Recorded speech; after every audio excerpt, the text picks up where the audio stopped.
नमस्कार। दुर्योधन की पत्नी ने किया अर्जुन से विवाह, लेकिन क्यों करना चाहती थी अर्जुन से विवाह? खलनायक की रानी पर बनी कहावत आज कलयुग में भी कही जाती है। महाभारत का सबसे बड़ा खलनायक दुर्योधन को माना जाता है। दूसरी तरफ दुर्योधन की पत्नी भानुमति का सम्मान किया जाता है। क्या आप जानते हैं कि दुर्योधन की पत्नी ने अर्जुन से शादी की थी? अर्जुन से शादी के बाद भानुमति पर बनी कहावत आज कलयुग में भी कही जाती है। आइए जानते हैं दुर्योधन की पत्नी और अर्जुन के विवाह की कहानी। महाभारत के बारे में जब भी बात की जाती है तो पांडव और कौरवों की लड़ाई का उल्लेख किया जाता है। महाभारत की पूरी कहानी पांडव और कौरवों के इर्द गिर्द घूमती है। वहीं कौरव में भी दुर्योधन सबसे ज्यादा प्रसिद्ध है। विशेषकर द्रौपदी चिरहरण में दुशासन के साथ दुर्योधन को भी सबसे बड़ा खलनायक माना जाता है। लेकिन क्या आप ये बात जानते हैं कि दुर्योधन के अलावा उनकी पत्नी भानुमति को भी महाभारत का एक प्रमुख चरित्र माना जाता है।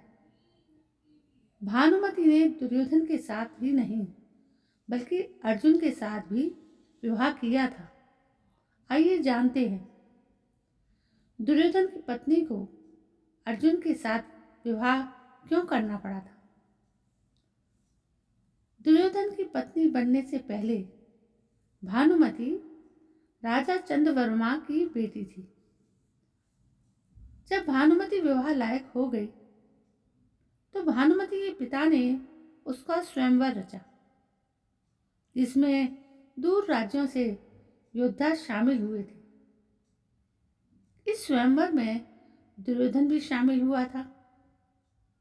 जब भानुमति वरमाला लेकर आगे बढ़ने लगी तो उसकी नजर दुर्योधन पर पड़ी, लेकिन भानुमति वरमाला लेकर आगे बढ़ गई। जब दुर्योधन ने देखा कि भानुमति आगे बढ़ चुकी है तो उसने भानुमति के हाथों से जबरदस्ती वरमाला लेकर अपने गले में डाल ली। इस कारण से कहा जाता है कि भानुमति से दुर्योधन ने उसकी मर्जी के बिना शादी की थी। भानुमति और दुर्योधन के दो बच्चे थे।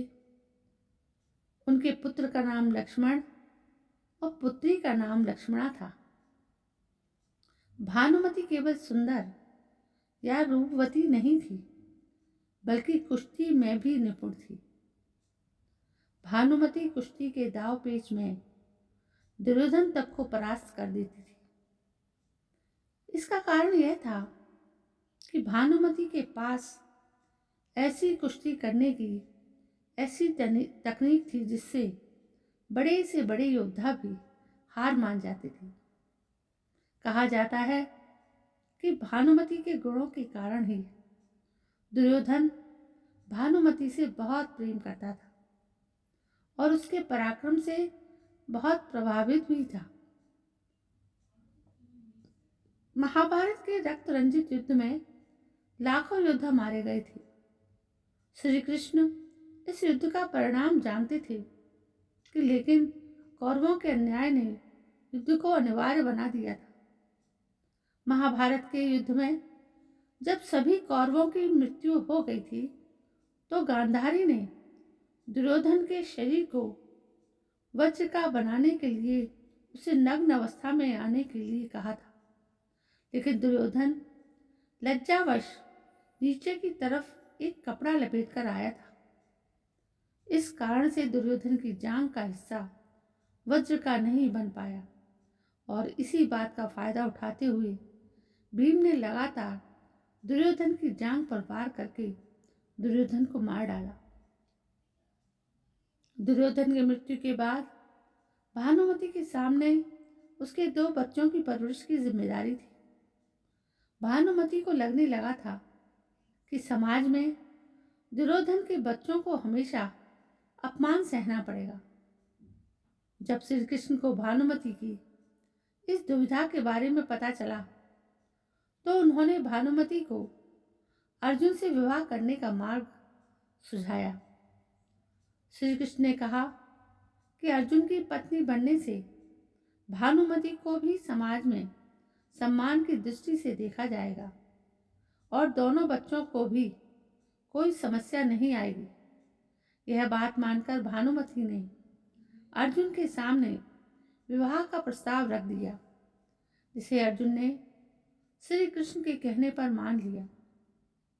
भानुमति की पहचान केवल अर्जुन या दुर्योधन की पत्नी होने तक सीमित नहीं थी, बल्कि भानुमति को उसके स्वभाव और व्यक्तित्व के लिए भी महान माना जाता था।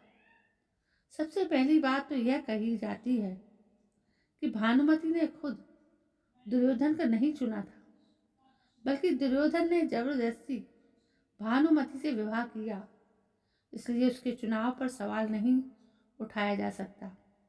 दूसरी बात यह है कि भानुमति को दूरदर्शी महिला माना जाता है, जिसने कौरवों और पांडव वंश के बीच युद्ध की संभावना को हमेशा के लिए खत्म कर दिया था, क्योंकि अर्जुन से विवाह करने के बाद कौरवों का नाम भी पांडवों से जुड़ गया था। भानुमति के विवाह के बाद ही कहावत बनी, कहीं का ईंट कहीं का रोड़ा, भानुमति ने कुनबा जोड़ा। तो दोस्तों, ये कहावत तो हमने अपने बड़े बुजुर्गों से भी कई बार सुनी है, लेकिन इसका मतलब नहीं जानते थे। तो दोस्तों, आज हमें इस कहानी के माध्यम से इस कहावत का मतलब भी पता चल गया। दोस्तों, ये कहानी आपको कैसी लगी? थोड़ी दिलचस्प थी, आपको भी लगी होगी। दोस्तों, यदि ये कहानी पसंद आई हो तो प्लीज़ मेरे चैनल को सब्सक्राइब करना ना भूलें। कल मैं फिर हाजिर होती हूँ। तब तक के लिए जय हिंद, वंदे मातरम।